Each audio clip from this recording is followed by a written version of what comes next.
हरिओम. लाओत्सेचा ताओबोध. योगदास श्री जयगणेश जोशी यांचे प्रवचन. वर्तुळ पूर्ण होते. लाओत्से सांगतो की तेव्हा सर्व काही आपल्या मूलगामी स्थितीला पुनर्स्थापित होते. त्यावेळी आणि त्यावेळीच शांततेने सहजीवन जगण्याची भव्यता उद्भवते. या भौतिकात आपण परम मौनातून, प्रशांततेतून, शून्यातून आलो आहोत. जन्माआधी आपण पूर्णात होतो, परंतु या भौतिकात आल्यावर येथील भोगापवर्गतेमुळे आपण मौन सोडले. त्यामुळे आपण अशांत झालो आणि जगण्यासाठी शून्यातून बाहेर येऊन सुखदुःख, पापपुण्य इत्यादी द्वैतात धावाधाव करू लागलो. याला काही अंतच राहिला नाही. कारण भौतिकाचा देह जीवित ठेवण्यापुरताच उपयोग करून येथील सृष्टीलीला अवलोकन करण्याऐवजी आपण त्यात सहभागी झालो आणि साक्षी असलेले आपण या विश्वाचा एक भाग झालो. नृत्य पाहणारे आपण केव्हा नर्तक झालो हे समजलेच नाही आणि त्यामुळे आपला एक छान विदूषक झाला. एक ज्ञान आहे जे गडबड गोंधळ घालणारे आहे, जे शांतता सोडायला भाग पाडते. जे कितीही उपभोग घेतले ते उपभोग देह जीवित ठेवायला पुरे झाले तरीही त्या उपभोगाने अतृप्त ठेवते. भौतिकात कितीही भरकटणे झाले तरी त्याचे समाधान होऊ देत नाही आणि त्यामुळे कधीही यात्रा केल्याची अनुभूती येत नाही.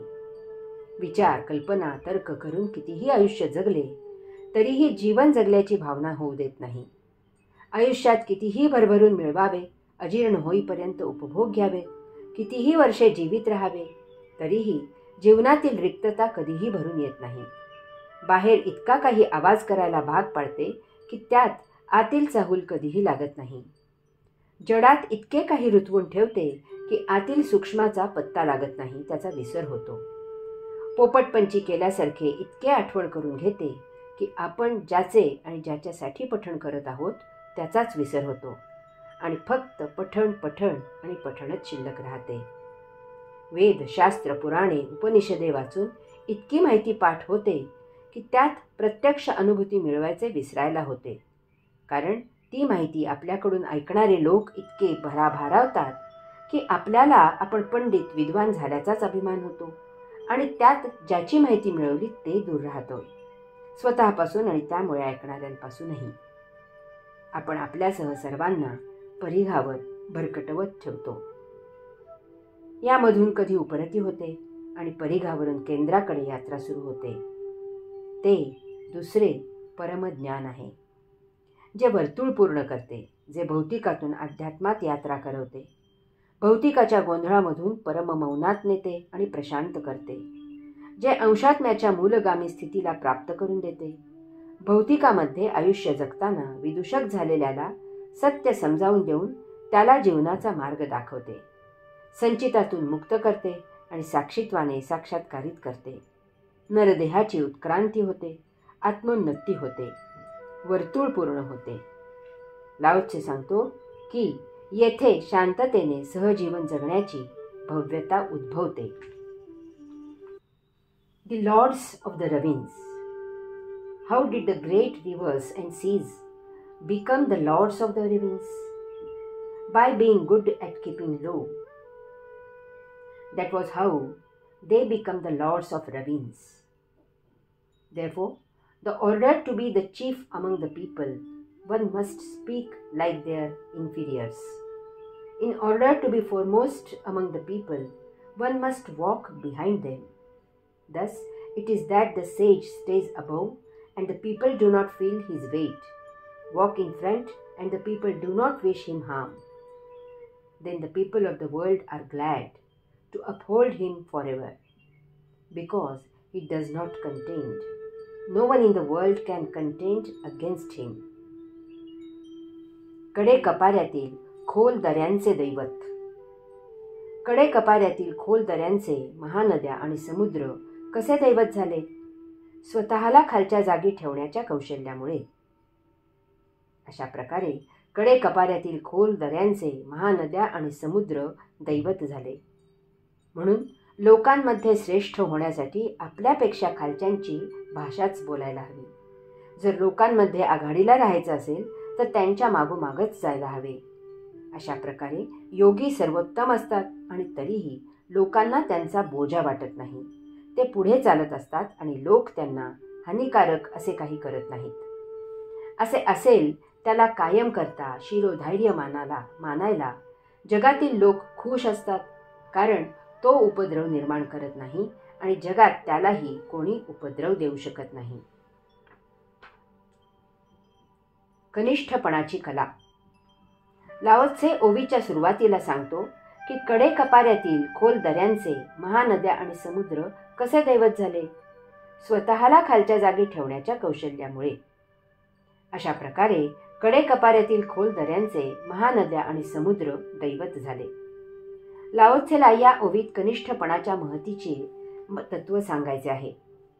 कनिष्ठपणाची कला अंगी असेल तर तो कनिष्ठपणा भौतिक आणि आध्यात्मिक अशा दोन्हीही दृष्टीने महानपण देतो. हे आपोआप दिले जाते. याचे कारण असे की ज्याला दिले जाते त्याच्या चुकून सुद्धा मनातही नसते की आपल्याला हे असे काही मिळणार आहे. याबाबत तो पूर्णपणे अनभिज्ञ असतो.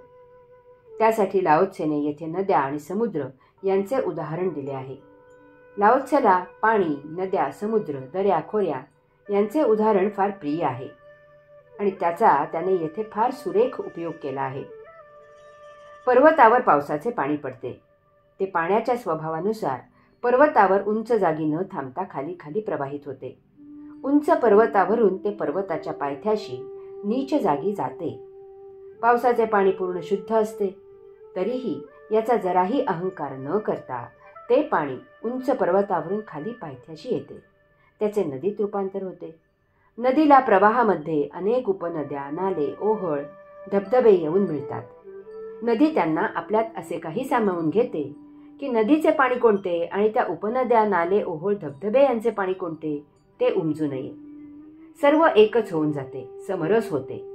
येथून पुढे सर्व नदीच होतात. कडे कपाऱ्यांमधून वाट काढत, धारदार कड्यांवरून उड्या मारत, सखल भागात धीरगंभीर अशा संथपणे वाहत, वाटेतील सर्वांवर जलसिंचन करत, जमिनीवर जेथे सर्वात नीच जागा असते तेथे ती नदी साचू लागते. पाहता पाहता तिचे रूप बदलते. ती विहीर, तलाव, सरोवर, समुद्र अशा रूपात जीवन जगू लागते. परिपूर्ण शुद्ध आणि पवित्र असलेल्या उच्च जागी जन्म झालेल्या नदीचा केवढा हा विनम्रपणा की तिने जीवन जगण्यासाठी पृथ्वीवर सर्वात खालच्या जागेची निवड करावी. तिची कनिष्ठपणाची ही कला मानवाने शिकण्यासारखीच आहे.